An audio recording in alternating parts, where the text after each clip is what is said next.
हर किसी के मन में चल रहा है कि साते सदी का तीसरा चरण अब क्या होगा। तो होगा वही जिस जो प्रभु ने सोचा होगा। जो आप सोच रहे हैं नया घर बनाने के लिए, नए गाड़ी लेने के लिए, नए बाइक लेने के लिए, अच्छा खासा पैसा कमाने के लिए, तो सब कुछ आपको तीसरे चरण में मिलेगा। लेकिन इसके लिए अभी भी थोड़ा सा संघर्ष करना पड़ेगा।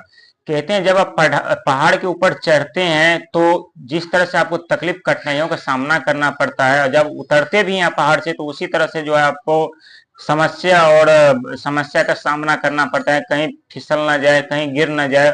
और यही समस्या का सामना करते करते जो है आप नीचे की तरफ आते हैं। और जब नीचे आप उतर जाते हैं तो फिर सब कुछ बहुत अच्छा खासा लगने लगता है, बहुत अच्छा महसूस होने लगता है। तो वैसे ही सातवीं सदी का जब पहला चरण शुरू हुआ था तो आपने खुद देखा कि आपकी जिंदगी में कितनी परेशानी हुई आई है। जहां पहला कदम जो खर्चे का बीमारी से स्टार्ट हुआ, इसके बाद आपका एक्सीडेंट हुआ, इसके बाद पत्नी बीमार पड़े, इसके बाद बिजनेस बंद हुआ, लोग अनेक अनेक तरह के आपके बारे में अफवाह उड़ाने लगे, आपको गलत साबित करने में लग गए।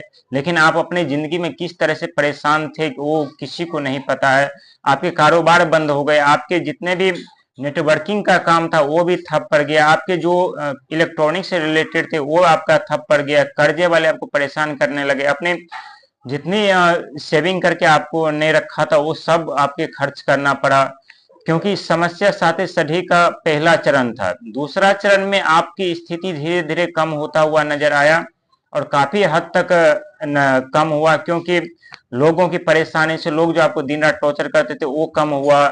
बहुत ऐसे अनेक समस्या थी जो आपको दूसरे चरण में देखने को मिला, बहुत कम हुआ। लेकिन तीसरा चरण फिर से थोड़ा कठिन हो सकता है। लेकिन जब कठिन होने के बाद जो है धीरे धीरे आपकी स्थिति में सुधार होने लगेगा, आपके बिजनेस जो फिर से चलने लगेंगे, आपके जितने कस्टमर टूट गए थे वो सब आने लगेंगे। एक समय था आपकी आपके इशारों पे लोग नाचते थे, लेकिन आज का डेट ऐसा हो चुका है कि आप लोगों के इशारे पे नाचने पे मजबूर हो गए। ऐसा क्यों हुआ?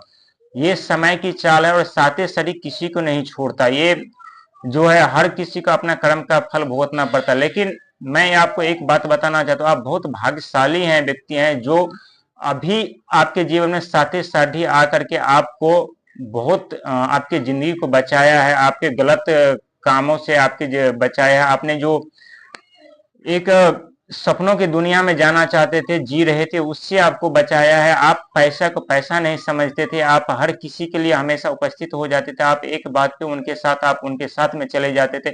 इस सब से आपको बचाया। तो साते सदी से जो है पहला जब उसका चढ़ाव होता है तब, जब उतराव होता है तब दो टाइम ज्यादातर परेशान करते हैं। हालांकि बीच में जो है थोड़ा स्थिति ठीक ठाक बनी रहती है, लेकिन घबराने की जरूरत नहीं है। आपके जितने भी सपने हैं, चाहे घर बनाने का हो, जमीन लेने का हो, गाड़ी लेने का हो या बाइक लेने का, जो भी सारा सपना आपका पूरा होगा। बस कुछ दिन की बात है। थोड़ी सी और धैर्य रख करके, हिम्मत रख करके काम करिए और अपनी जिंदगी को चलाइए। सब कुछ आपके जिंदगी में सबसे फिर से वापिस होगा। जिसने जितने से आपने गवाए हैं सब आपके जीवन में फिर से वापिस आएगा। साठे सदी का तीसरा चरण आपके लिए स्वर्ग से ज्यादा रहेगा। मान के चलिए, मान के स्वर्ग की जिंदगी आप फिर से जिएंगे। फिर से अपने जिंदगी में जो आप जिंदगी जीते थे वही जिंदगी आपको देखने को मिलेगा। सारे दुख तकलीफें आपके पारिवारिक कष्ट हो या बीमारी हो या बिजनेस चौपड़, सबसे समाप्त हो जाएंगे। और फिर से अपनी जिंदगी में आप एक सुबह की रोशनी जो है, रोशनी आपके जीवन में खिलेगी, और सूर्य महाराज और आपके जीवन को फिर से उद्धार करेंगे।